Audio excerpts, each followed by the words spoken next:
For as long as I can remember, Emily dreamed of her sweet 16. She talked about it non-stop, the dress, the lights, the perfect playlist. Ever since we moved to Charleston, South Carolina, she'd been planning every detail like it was a royal wedding. She even made a Pinterest board called My Dream Night. She deserved it. Straight A student, volunteer at the animal shelter, never missed a curfew. My husband Dan and I had saved up for this day, even cutting back on vacations. It was going to be magical, but 1 week before the party, I cancelled everything. No warning, no explanation, just a short message. The party is off. I still remember the look on her face.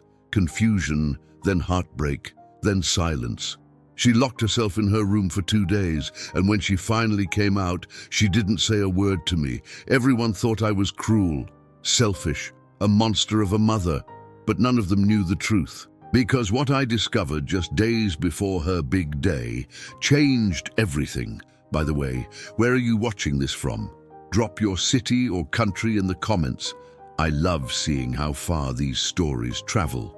Emily's dream. Ever since Emily turned 12, she had one dream and one dream only, her sweet 16. While other girls her age were obsessed with makeup tutorials and TikTok dances, Emily was busy curating mood boards. She had a secret Pinterest folder titled The Night I'll Never Forget. Fairy lights, a sky blue ball gown, a photo booth, a dessert table shaped like a carousel. She had it all figured out. She even had the venue picked out, the Magnolia Room, just outside of Charleston. A place that looked like it had been plucked from a movie set, with white wooden beams, soft chandeliers, and French doors that opened to a garden of roses. Emily used to bike past it every Saturday after volunteering at the animal shelter. "One day, Mom," she'd say with a smile. "One day, it'll be mine, just for a night." And how could I say no? She was the kind of daughter that made parenting look easy. Honor roll since middle school, never missed curfew, helped Dan with groceries, made pancakes on Sundays. The kind of girl that made you proud, and a little afraid that one day the world would be too harsh for someone so gentle. Every now and then, I'd catch her practicing her entrance in the hallway mirror, pretending to walk down the imaginary aisle of her dream venue, holding an invisible bouquet. She even rehearsed the speech she'd give to her friends, thanking them for coming. It was adorable, but more than that, it was pure. She didn't ask for much. No designer clothes, no latest iPhone, no drama, just that one night, that one memory. And as her parents, Dan and I, promised we'd give it to her. Even if it meant cutting back. We skipped vacations, sold the second car. I took on extra hours at the clinic. Dan picked up shifts on weekends. It wasn't easy, but every sacrifice felt worth it. Because when you love someone, you find a way. By the time she turned 15, the countdown had officially begun. 365 days, she said with a spark in her eyes, and I'll finally feel like a queen. And that year flew by faster than we imagined. Invitations were designed and printed. Emily handwrote notes on each one. Her best friend, Ava, helped her plan the playlist, while her cousin Lily helped pick out centerpieces. Even Grandma Rose was flying in from New Jersey just to see her granddaughter light the 16 candles. Everything was coming together. Everything was perfect, or so it seemed. Looking back now, it's almost painful to remember how happy she was, how she'd hum to herself while folding napkins, how she'd stand in the living room with a sketch of her dress and imagine herself twirling in it, because none of us knew what was coming. None of us knew that this dream, so carefully built over years, was about to collapse. But on that day, in that moment, all I saw was a glowing teenage girl living in a fairy tale of her own making. And I never thought I'd be the villain who would tear it all down. The parents' sacrifice. From the outside, our family looked ordinary. The modest 2-story home in the suburbs of Charleston, the backyard grill, the dog that always barked at the mailman. But behind those white shutters, Dan and I were carefully stitching together a dream. Not ours, hers. Emily's Sweet 16 wasn't just a birthday party. It had become a symbol, a reward, a promise. And we were determined to keep it. Dan worked as a warehouse supervisor. Steady job, decent hours, but the pay didn't stretch the way it used to. I was a nurse at a local clinic. Long shifts, aching feet, and more paperwork than I cared to admit. Every dollar we could spare went into what we called the Emily Fund. We kept it quiet at first. No need to make her feel guilty. Dan sold his vintage guitar, the one he'd had since college. Said he didn't play it anymore, but I knew better. He'd sit on the porch some nights with it in his lap, strumming softly while the sun dipped low. After he sold it, he stopped going out there altogether. I gave up my weekend yoga classes, took extra shifts when I could, said no to things I used to say yes to. New clothes, haircuts, dinner with friends. I told myself it was temporary, that it would all be worth it when I saw Emily's face light up under those chandelier lights. We even cancelled our 20th anniversary trip to Asheville. We told Emily we were too busy to travel that year. She never suspected a thing. She just smiled and promised to make our anniversary card extra sparkly. She always noticed the small things. Every month, we'd sit down at the kitchen table, bills in one hand, notebook in the other, calculating, adjusting, scraping together whatever we could. Sometimes it felt like we were building a castle out of toothpicks, delicate and easily broken. But we kept going. Then came the little surprises. The florist charging more than expected, the venue adding a cleaning fee, the dress needing last-minute alterations. Every change meant another sacrifice, another "we'll figure it out," another long night of crunching numbers under dim kitchen light. And still, we never told her. We wanted her to feel like magic was real, like the world could still be beautiful, like she didn't have to carry the weight we carried. Because that's what parents do, right? We carry the hard things so our kids don't have to. Sometimes Dan would look at me across the table, eyes tired but smiling. "She's gonna remember this for the rest of her life," he'd say. And I believed him. We had just 2 more paychecks to go, just a few more weeks. The countdown on Emily's calendar read, 21 days left, drawn in purple marker with tiny stars. She kissed it every morning before school. I started writing a speech for the party. It was going to be short and sweet. Something about how proud we were, how fast she'd grown, how lucky we felt to be her parents. But I never finished that speech, because just when everything seemed set in stone, a single phone call shattered it all. The invitations. Emily had always been organized, the kind of girl who color-coded her school notes and made checklists just for fun. So naturally, the invitations for her sweet 16 were her masterpiece. She spent weeks designing them. Soft lavender cardstock with gold trim, embossed with her initials in elegant script. She debated over fonts for 3 days. When she finally chose one, she called it whimsical but mature. That was Emily, halfway between childhood and adulthood, still believing in fairy tales, but already writing her own. We ordered 75 of them, just to be safe. She handwrote a note on the back of each one, personalized for every guest. "Thanks for being a part of my journey," she wrote on Ava's. "I hope this night feels as magical for you as it does for me," she penned for her drama club friends. She even included one for Mrs. Callahan, her English teacher, who had once told Emily she had a soul made of poetry. That comment stuck with her for years. The day the invitations arrived, our kitchen turned into a mailroom. Envelopes, stamps, glitter pens everywhere. Emily played a playlist of soft acoustic songs while stuffing envelopes and sipping lemonade. Dan offered to help, but she waved him off. "I want to do it myself. It's part of the memory." Later that afternoon, she went around the neighborhood on her bike, hand-delivering a few to close friends. I watched her through the window, weaving between mailboxes and sprinklers, that contagious grin on her face. She was glowing, floating. This party was everything to her. That night, over dinner, she told us who RSVP'd first. Jamie and Taylor said yes within 5 minutes. Can you believe it? And Ava said she's already planning her outfit. She's going full sparkle. I might go more elegant garden fairy. What do you think? Dan chuckled. I don't even know what that means, but it sounds expensive. Emily rolled her eyes playfully. You don't get it, Dad. This night is going to be perfect, like a scene out of a movie. She wasn't wrong. Everything was coming together. Her dress was scheduled for final fitting. The caterer had confirmed the menu: sliders, mini tacos, mocktails, and a chocolate fountain that made her eyes widen with joy. The DJ sent over a sample set list, and she made minor adjustments. "I'm skipping the slow dances," she said. "They're awkward." It was her night, and she knew exactly what she wanted. Each RSVP was a small explosion of joy.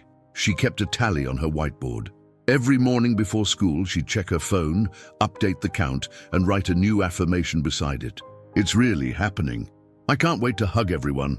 Best night of my life. Loading." One morning, she added something new: 21 days, drawn in gold marker, encircled with stars and tiny hearts. The house buzzed with her excitement. Even the dog started wagging his tail every time the mail truck passed, thinking it was another delivery for the big day. We should have been at peace, but something about how perfect it all felt started to unnerve me. I didn't know it yet, but something was coming, something waiting just beyond the edges of her joy. And it would arrive not in an envelope, not wrapped in ribbon or sparkle, but through a voice I hadn't heard in years. A whisper of doubt. It started with a phone call. I was folding laundry on a quiet Wednesday morning. The house was calm, too calm. Emily had left for school humming one of her favorite songs, and Dan was on an early shift. I remember the sun pouring through the blinds, catching dust in the air. Ordinary, peaceful, safe. Then the phone rang. The number was blocked. I almost didn't answer. I wish I hadn't. "Mrs. Hawthorne?" a voice said. I paused. Very few people used our last name anymore. "Yes?" A breath on the other end. Hesitation. Then, "Your daughter isn't who you think she is." My heart stopped. I sat down slowly on the edge of the couch, the laundry slipping from my hands. "I'm sorry," I said, confused. "Who is this?" Silence. Then the line went dead. I sat there frozen, phone still pressed to my ear, listening to the dial tone. My fingers trembled slightly. It could have been a prank, some teenager messing around. But something about the voice, the quiet urgency in it, chilled me to my core. I replayed the words in my head over and over.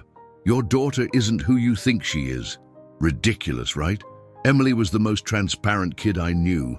She told me everything, or at least I thought she did. But as the day went on, that sentence dug deeper under my skin, like a splinter you can't quite see but can't stop feeling. That night at dinner, I watched her more closely. She chatted about school, laughed at something Ava did during lunch, showed us a video of a dog wearing sunglasses. Nothing seemed off. She was glowing, bubbly, full of life. But now I couldn't unsee it. The way she looked away when she mentioned her phone, the slight pause before answering a simple question. Or maybe I was imagining it. Paranoia, feeding on love. Still, I couldn't sleep that night. At 2:17 a.m., I got out of bed and walked down the hall. Emily's door was closed, but light glowed from underneath. I knocked gently. No response. I knocked again. "Em, everything okay?" "Yeah," she called back. "Just finishing homework." That was normal for her. She liked to work late, especially when she was writing essays. Still, something in her voice sounded rehearsed. I stood there a moment longer, then returned to bed. Dan stirred. "Everything all right?" he mumbled. "Yeah," I whispered. "Just checking." But it wasn't all right. The next morning, I called the school, just to be sure. Emily hadn't missed any classes. No behavioral issues. Teachers praised her. One even said, "She's the kind of student we wish we had more of." I should have felt relieved, but I didn't. I couldn't stop thinking, who was that voice? Why call me now, right before her birthday? And what did they mean? I tried to brush it off, focus on the party, on the checklist, on the joy. But something had shifted. The innocence of this countdown had been disturbed. My maternal instinct, the one that had always whispered truths even logic couldn't explain, was now screaming. So I did what I swore I'd never do. That afternoon, while Emily was still at school, I unlocked her bedroom door and stepped inside. The hidden truth. The moment I stepped into Emily's room, a strange silence greeted me. Her sanctuary, once vibrant with laughter and dreams, felt different, heavier, as if it was holding its breath. I glanced around, searching for the source of my unease. Posters of her favorite bands adorned the walls. The pink and lavender blankets were neatly folded at the foot of her bed, books stacked carefully on the nightstand. Everything looked normal. But then my eyes caught something on her desk, her laptop left open, the screen glowing faintly in the dim afternoon light. A few tabs were open, but one stood out. A private chat window, half hidden behind a news article. My heart pounded as I clicked to bring it forward. The messages weren't from a friend or a schoolmate. They were from someone named M. The tone was casual, but uneasy. M, are you sure about this? You know what could happen. Emily, I don't have a choice. They won't understand. M, promise me you'll be careful. I leaned closer, my eyes scanning faster, desperate to understand. There were mentions of meetings, secret places, warnings to stay quiet. A cold knot formed in my stomach. I recognized the language of danger, whispered fears wrapped in coded words. Suddenly, my phone buzzed on the dresser. I jumped. It was a message from an unknown number. You need to protect her before it's too late. The weight of the warning crushed me. I sank onto the edge of her bed, mind racing. Who was M? What secret was Emily hiding? And how far did this go? I thought back to the anonymous call. Was it connected? Was someone trying to help or to threaten? When Emily came home hours later, I was waiting. Her smile greeted me, but my own was forced, brittle. "Hey, Mom," she said brightly, dropping her backpack. "Guess what? Ava and I finalized the playlist. It's gonna be epic." I nodded, swallowing hard. "Emily, can we talk? Just for a minute?" Her brow furrowed. "Sure, what's up?" I took a deep breath. "I found some messages on your laptop. Things I don't understand." Her eyes widened, then narrowed. "Mom, it's not what you think." "Then help me understand," I whispered. She looked away, biting her lip. "It's complicated," and it was. Over the next hour, she shared a story I never expected. A friend from school, someone she trusted, had gotten involved with a group that wasn't safe. Emily had tried to protect her, by listening, by warning, by keeping secrets, but it had spiraled beyond her control. She hadn't wanted to worry us, didn't want to ruin her party, didn't want to lose the one thing she had dreamed of for years. Her voice trembled when she said it. "I thought I could handle it. I thought I could fix it." But now, standing there, I realized the weight she'd carried alone. That night, I didn't say a word about the party. Instead, I held her tight and whispered, "We'll figure this out together." But inside, I knew things were about to change, because some truths don't wait for birthdays or celebrations. Some truths demand a sacrifice. The painful decision. I couldn't sleep that night. While the rest of the world drifted off into dreams, I lay awake staring at the ceiling, my mind spinning with everything Emily had told me. The secret meetings, the friend in trouble, the growing fear she had tried to hide behind hopeful eyes and party plans. She had been carrying it alone, protecting someone else while putting herself at risk, and I hadn't seen it. The guilt pressed down on me like a weight on my chest. I had been so focused on centerpieces and RSVP lists, on the color of her dress and the sparkle in her smile, that I'd missed what was happening underneath it all. She was slipping through my fingers, and I hadn't even noticed. At around 3 a.m., I got out of bed and went to the kitchen. I sat at the table where Dan and I had planned every detail of the Sweet 16, where we'd scribbled numbers and crossed out expenses, dreaming of the night we'd see our little girl step into the spotlight. But now that spotlight felt dangerous, exposing, vulnerable. What if someone came to the party with the wrong intentions? What if her secret had already spread beyond her control? What if the girl I loved more than anything in this world was in real danger? Dan found me there an hour later, coffee in one hand, his face drawn with concern. "You're up early," he said. "I never went to bed." He sat across from me, silent, waiting. That's one of the things I love about him. He doesn't push. He listens. I told him everything.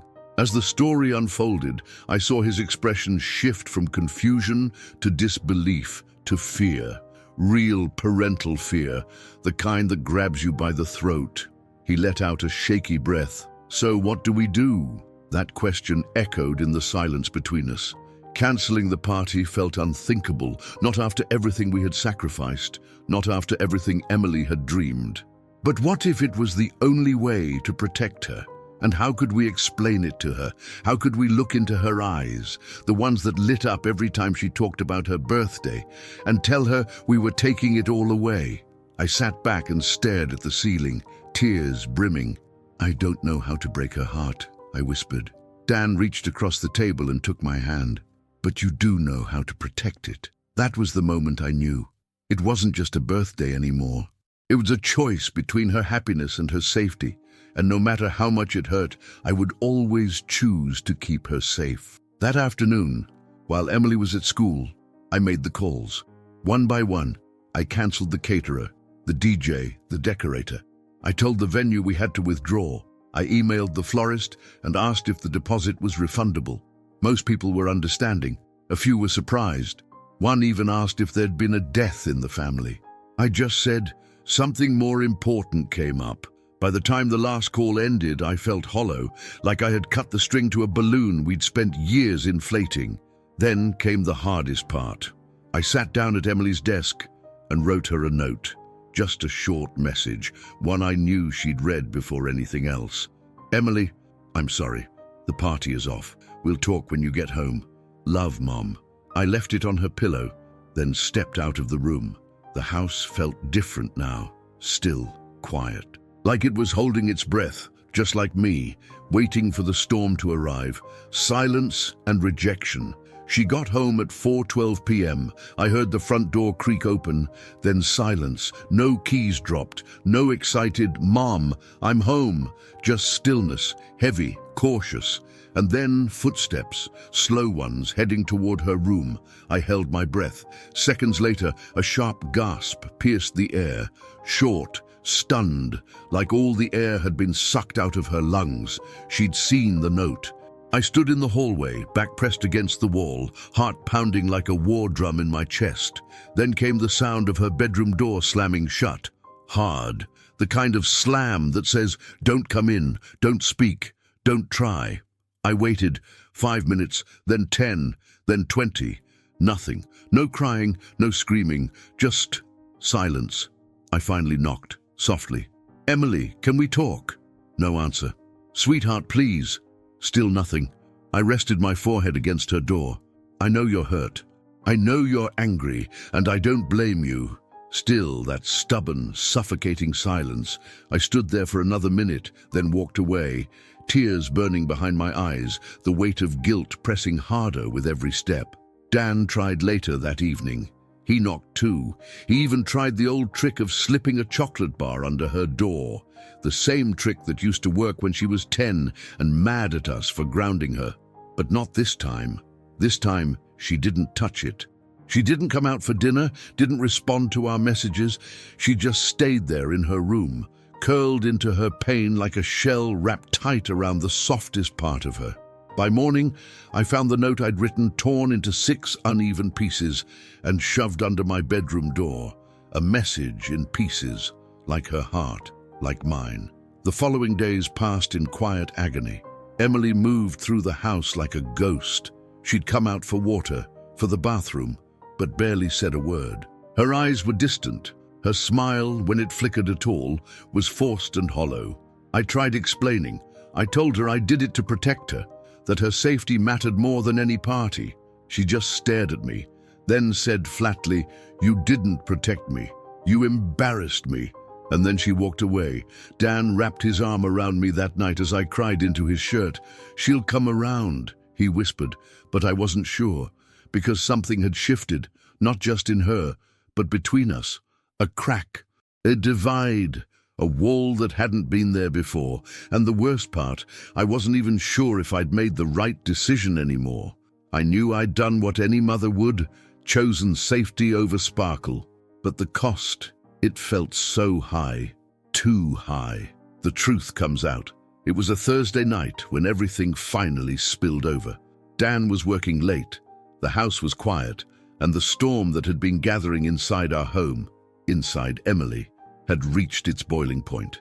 I was in the kitchen, washing dishes, when I heard her footsteps, slow but certain. She stood behind me in silence for a moment before speaking. "I want to know the real reason." I turned off the tap. My hands froze, dripping. "What do you mean?" I asked, trying to sound calm, even though my pulse was screaming. Emily folded her arms. "The truth, Mom. Not the whole protecting me speech. That was part of it, sure. But there's something else. I can feel it." I turned to her slowly. Her eyes, once full of sparkle and teenage dreams, now held something heavier, wiser, older. I dried my hands and gestured for her to sit. She didn't. She just stood there, waiting. So I told her. It wasn't just the danger. It was the memories. She blinked. "What memories?" I took a breath. A deep, shaky one. My 15th birthday. That caught her off guard. I could see it in the way her arms slightly relaxed, in the quick furrow of her brow. "You never talk about your birthdays," she said softly. I nodded. "Because there's not much to talk about. I didn't have parties, especially not when I turned 15. We couldn't afford it for one. And for two, my mom was in the hospital." She said nothing, just watched me, her anger beginning to melt into confusion. "She had cancer. I never told you that. I was supposed to be with friends that night, maybe go to the movies or something. But instead, I spent the evening holding her hand while she slept. She passed away the next week." Emily's mouth parted slightly. I pressed on. "Ever since then, the idea of big birthday celebrations has been hard. Not because I don't want you to have them. God, I do. But because every time I get this knot in my chest, like if I let myself enjoy it too much, something will go wrong." Emily finally sat down, slowly, the weight of the words settling in her shoulders. "I didn't realize," she whispered. "I know. And I should have told you. Instead of shutting you down or writing some stupid note, I should have just opened up." She looked down at her hands. "I thought you didn't care." I walked over and sat beside her. "I care so much it hurts sometimes. That's why I mess things up, because I'm afraid." For the first time in days, she leaned into me, rested her head on my shoulder. "I'm sorry I tore up your note. I'm sorry I wrote it instead of looking you in the eyes." We sat there like that for a long time. No fireworks, no dramatic music, just quiet understanding between a mother and her daughter. And in that stillness, the wall between us, the one built on silence and fear, began to crack. It wouldn't be healed overnight, but healing had finally begun. Rebuilding trust. The morning after our conversation felt different. The silence in the house was no longer sharp and cold. It was soft, like freshly fallen snow covering everything that had burned the night before. Emily didn't storm past me on her way to the bathroom. I didn't pretend to be busy with dishes I'd already washed. We were quiet, but not distant. We were cautious, like two people crossing a bridge that had once collapsed beneath them. After breakfast, I noticed something strange. Emily wasn't glued to her phone. Instead, she was sketching at the kitchen table. Just sketching. That old notebook I hadn't seen in months was open, filled with soft pencil lines and characters I didn't recognize. I didn't interrupt. I just watched from the stove as I stirred the scrambled eggs, quietly grateful that something inside her was opening again. "I'm thinking about rejoining the art club," she said suddenly, not looking up. My heart caught. "I think that's a great idea," I replied, keeping my tone neutral, calm. But inside, I was bursting. She looked up and met my eyes. "Would you come to the showcase next month if I get in?" I walked over and gently squeezed her shoulder. I wouldn't miss it for the world. We smiled, tentative still, but it was real. That afternoon, we did something we hadn't done in a long time. We went for a walk, just around the block. The same streets we'd passed 100 times before somehow looked different now. The old neighbor's dog barked, a breeze picked up some yellow leaves, and Emily told me about a character she was developing, a lonely teenage girl who could see people's memories by touching their skin. "She doesn't like crowds," Emily explained. "Too much emotion, too many secrets." "Sounds like someone I know," I teased gently. She smirked. "She's cooler than me, wears a leather jacket, still sounds familiar." We laughed, really laughed. And I realized I hadn't heard that sound from her in weeks. Later that evening, as I folded laundry, Emily hovered by the doorway. "Mom? Yeah? You know my birthday's next month." I paused. "I know. I don't want a party, not like a big one, but maybe just dinner. The three of us. Maybe Dad can grill." Tears threatened to rise, but I swallowed them back with a smile. "I'd love that." She nodded. "Okay, cool." As she walked away, I felt something shift deep inside me. This wasn't just about birthdays or curfews or slammed doors. This was about us, about learning how to grow together, even as she grew apart from me in other ways. Rebuilding trust isn't a straight path. It's a winding one, full of pauses and backtracks, but every step matters. And that night, as I tucked a note into her backpack, a simple "I'm proud of you" written on a yellow sticky note, I knew we'd taken a big one. The next morning, I found that same note taped to my bathroom mirror. Right next to it was a new one, written in Emily's unmistakable handwriting. "Me too."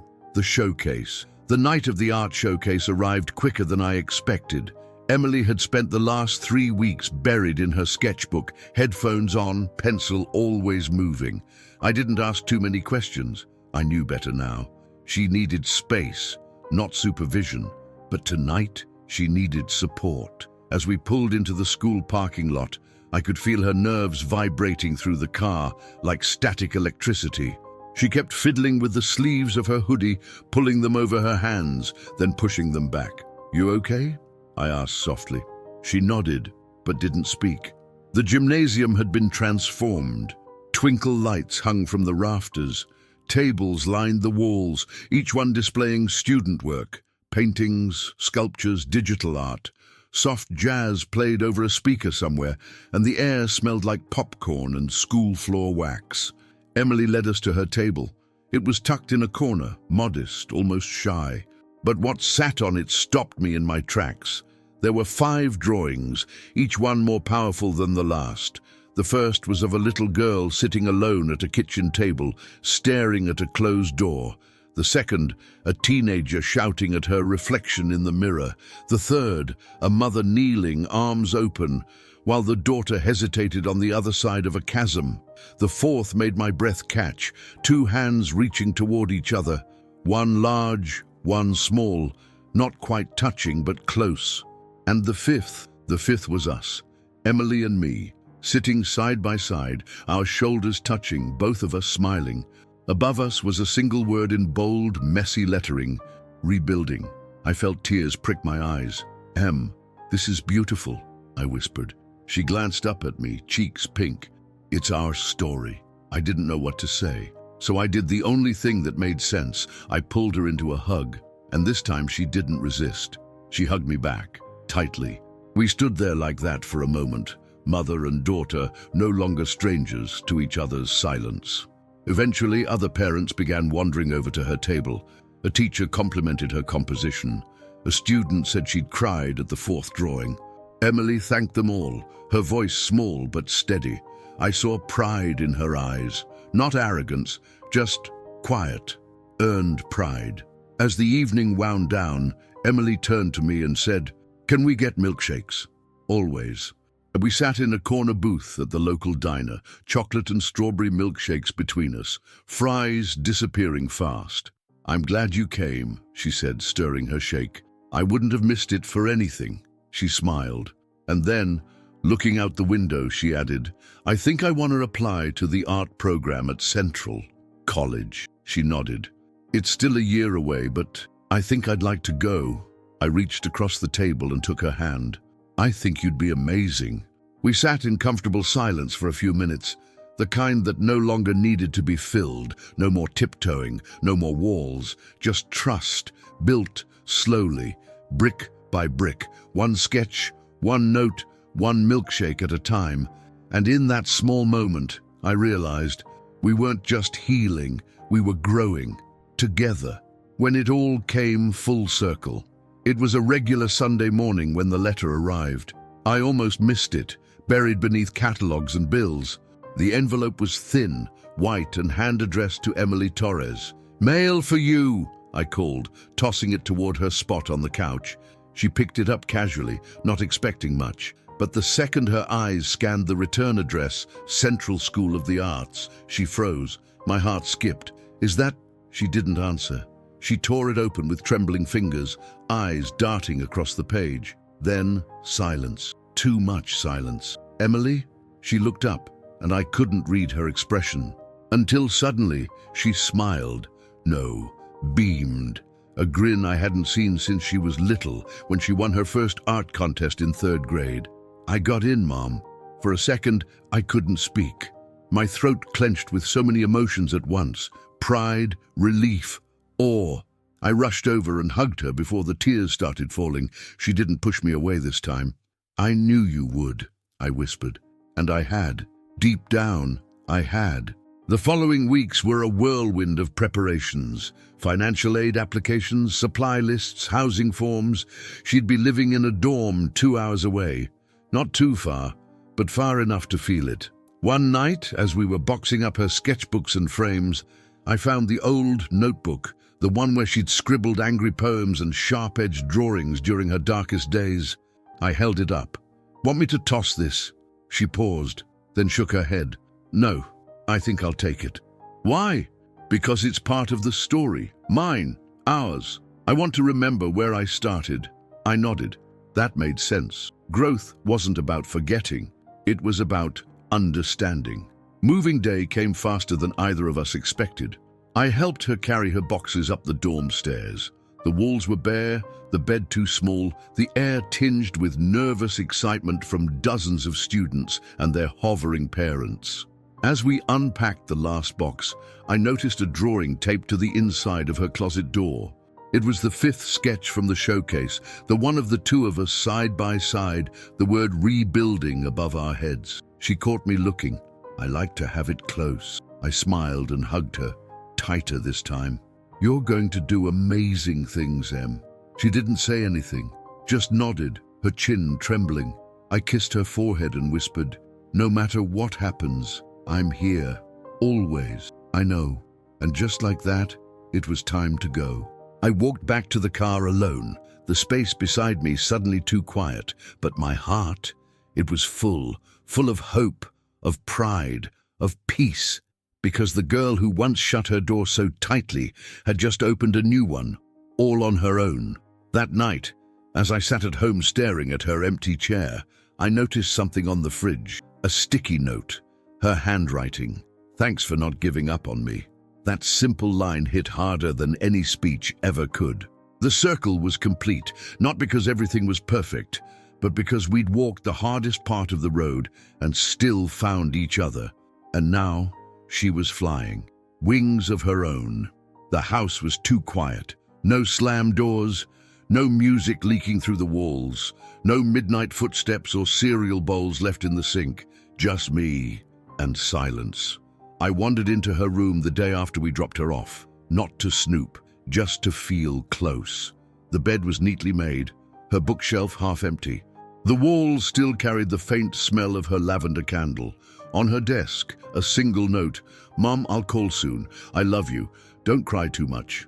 I laughed through the tears. That girl always knew how to get the last word.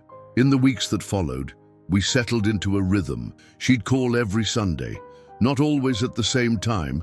College life is unpredictable, but she never missed one. Sometimes we'd talk for an hour, sometimes 5 minutes. But each call told me something new, that she was finding herself, building her tribe, owning her story. I made friends with a girl who paints only in grayscale, she said once. She says color overwhelms her. Another time, we had to do self-portraits using collage. Mine had a lot of broken glass. My professor said it was brave. She sounded lighter, freer. Still Emily, but a version I hadn't met before. And me. I was learning to let go without losing grip. I kept busy, volunteered at the library, took a pottery class, even if all I made were wobbly bowls. Life after full-time motherhood was strange, like learning to walk again. Awkward, but liberating. One Saturday, she surprised me, showed up at the front door, paint-stained jeans, hair tied in a messy knot. I had a break between critiques and thought, why not? I almost tackled her with the hug. We sat in the kitchen for hours, eating leftovers and laughing at old photos. Then she pulled out something from her bag, a canvas, medium-sized, wrapped in brown paper. I made this for you. I opened it slowly. Inside was a painting, me, standing in a field of dandelions. My eyes were closed, my hands cupped, releasing a gust of seeds into the wind. Above it, a title, Letting Go. I couldn't speak. She fidgeted. Do you like it? I wiped my eyes. Emily, it's beautiful. I'm honored. She shrugged, pretending it wasn't a big deal, but I could tell it meant everything. That night, I hung the painting in the hallway, right where the sunlight could catch it every morning, a reminder that love doesn't cling. It nurtures, releases, and cheers from a distance. A few weeks later, her artwork was featured in a regional showcase. I sat in the front row, hands clasped, heart pounding, as she stood by her pieces and explained their meanings. One woman whispered, "She's so young, but her work is soulful." Yes, that's the word, soulful. My daughter had always had a rich inner world. For years, she kept it locked away. But now she painted with it, spoke with it, lived from it. As the crowd moved on, I approached her. "You looked confident," she smiled. I felt confident. I hugged her. "I'm proud of you, kiddo." "I know," she whispered. "I can feel it." That night, driving home alone, I wasn't sad. I was grateful, not just for who she was becoming, but for how far we'd come. She didn't need me like she used to, but she still wanted me around. And that, I realized, was the real victory. Unwritten pages. The air in San Francisco was cooler that morning, the fog curling around Emily's apartment like a ghost from her past. Her studio, once cluttered with half-finished canvases and bursts of chaotic color, now held an odd silence. She hadn't painted in weeks. It wasn't that she had lost the spark, it was that the next painting had to mean something deeper, not just to the world, to her. On the windowsill sat a shoebox, worn at the edges. Inside were letters, each signed with a familiar shaky hand. Augustus. She had discovered them weeks ago, tucked in the attic of the Belamonte estate when she'd gone back to retrieve some things before the final sale.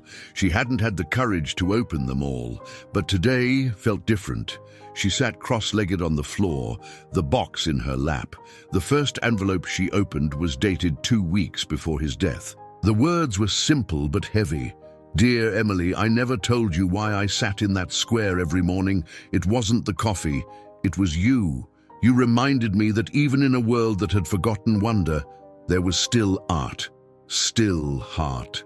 She clutched the letter like it might float away, like it was a heartbeat in her palm. She read another. "I see how people look at you, Emily. Some with pity, some with judgment. Let them. You are not here to be understood. You are here to shine." By the time she reached the 4th letter, tears rolled silently down her cheeks, dotting the paper like watercolors bleeding into cotton. These weren't just letters. They were unfinished conversations. They were proof that someone had seen her completely and believed anyway. Suddenly the idea hit her, not a single painting, a series, a tribute, a truth. She would paint the unwritten pages. Moments she lived, moments she survived, moments that never had a photo, only a feeling. She would turn memory into art. Each canvas would be a letter, not in words, in colors, in motion, in silence. She leapt up, heart pounding, and began clearing the room. Old works were stacked, blank canvases lined the walls like unopened doors. She worked for days, no weeks, barely sleeping. Her mother came by with food, sometimes sitting quietly, watching her daughter transform pain into pigment. There were no birthday cakes, no hospital beds, no tabloids. Just her brush, her truth, and those letters. She called the collection Unwritten Pages, and it was raw. Some paintings showed a young girl crying in a bathroom stall hidden from the world. Another showed Augustus's silhouette in a sea of swirling golds. One canvas simply showed an empty chair in the town square, painted with such loneliness it ached to look at. When the gallery saw the first previews, they didn't just approve it.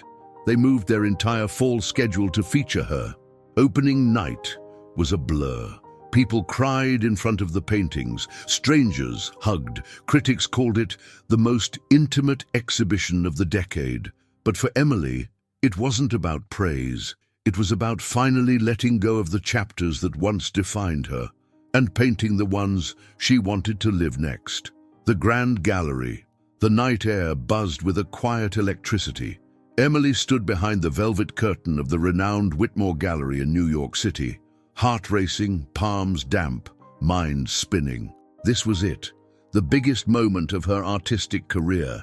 From the shadows backstage, she could hear the murmurs of the crowd, curators, collectors, press, and people who once whispered behind her back now gathered, dressed to the nines, waiting to witness the unveiling of unwritten pages. She wasn't nervous about the art. No, each painting was a piece of her soul, and they had already resonated with so many. What made her stomach flutter was being seen. Not the little girl who once sold hope in the form of street sketches, not the heiress of Belamonte's fortune, but Emily, raw and real. As the gallery lights dimmed, a spotlight fell on center stage. The host, a silver-haired critic with a reputation for making or breaking careers, took the mic. "Ladies and gentlemen," he began, voice smooth as velvet, "tonight we're not simply witnessing art. We're witnessing memory, pain, rebirth, a story told not in ink, but in brushstrokes." Applause thundered through the room, and then her name. Please welcome the artist herself, Emily Carter. She stepped out slowly, the room spinning in slow motion. Flashbulbs popped, faces turned, but the only thing she could focus on was a little girl in the front row, curly hair, big eyes, and clutching a worn sketchpad. Emily smiled. She walked to the podium, breath shallow, but voice steady. "There was a time," she began, "when I thought the world only saw my tragedy, my scars. But pain doesn't have to be the end of a story. Sometimes it's the paint we use to start a new one." She paused, scanning the crowd. "These pieces aren't perfect, but neither am I. And maybe that's exactly why they matter." The curtains behind her opened, revealing the full gallery, 27 paintings, each one bathed in soft golden light. The crowd gasped. They moved slowly from canvas to canvas. Some whispered, others cried. A few stood in silence, their hands over their mouths. The room pulsed with feeling. One man knelt in front of a piece titled "The Empty Swing," a haunting scene of a park where the swing moved with no one there, painted in soft grays and wistful blues. A memory of childhood, of absence, of something lost. Another stood frozen at letter number 6, where swirling crimson streaks tangled with bursts of pale yellow, representing hope despite heartbreak. By the end of the night, the gallery director approached Emily, eyes shining. "We've never seen a reaction like this," he said. "We want the exhibition to go global. Paris, Berlin, Tokyo. The world needs this." But Emily didn't respond right away. She looked around the room, at strangers moved by her memories, at that little girl sketching again in the corner, at her mother quietly wiping away tears. This wasn't just about fame anymore. It was about healing, legacy, hope. She turned to the director, smiled and said, "Let's bring it to the world." The truth behind the canvas. The grand finale of Emily's journey wasn't in the applause or the glowing reviews. It was in a quiet moment, alone with her mother, in that same old Belamonte square where it all began. They sat side by side on the cold stone bench, watching the sun set in streaks of pink and gold. Emily traced the rim of her coffee cup, eyes thoughtful. "Mom," she said softly, "there's something I've never told you." I turned to her, heart tightening. After everything, what else could there be? She took a deep breath. "The reason I started painting wasn't just to escape. It was to understand you, to understand us." I blinked. "What do you mean?" She smiled, that mix of sadness and strength I knew so well. "When I was little, I watched you hide your own pain, the loss of your mother, the silence around your birthdays. I thought if I could paint those feelings, give them color, shape, they'd make more sense. Maybe I could even fix what was broken. Tears welled in my eyes. You fixed so much more than that. She squeezed my hand. You taught me how to keep going, how to rebuild. For a long while, we just sat there, no words needed. Later, as the stars began to twinkle overhead, I realized something profound. Art wasn't just Emily's voice. It was ours. Every brushstroke a conversation. Every canvas a chapter in our shared story. And though the world would see only the finished paintings, behind each one was a truth far richer. A mother's love, a daughter's courage, and the space between them, where healing lives. Epilogue and closing. Message. Emily's story reminds us all that life isn't about avoiding pain or hiding our struggles. It's about facing them, sometimes alone, sometimes with loved ones, and turning those challenges into something meaningful. Whether through art, words, or simple acts of courage, healing is a journey we walk step by step. Thank you for joining me on this incredible journey of resilience, love, and transformation. If Emily's story moved you, please like, share, and comment below. I'd love to know where you're watching from and how her journey touched your heart. Remember, every one of us has a story worth telling, and sometimes the most powerful truths come from the unwritten pages inside us all. Until next time, keep believing, keep creating, and keep shining your own light.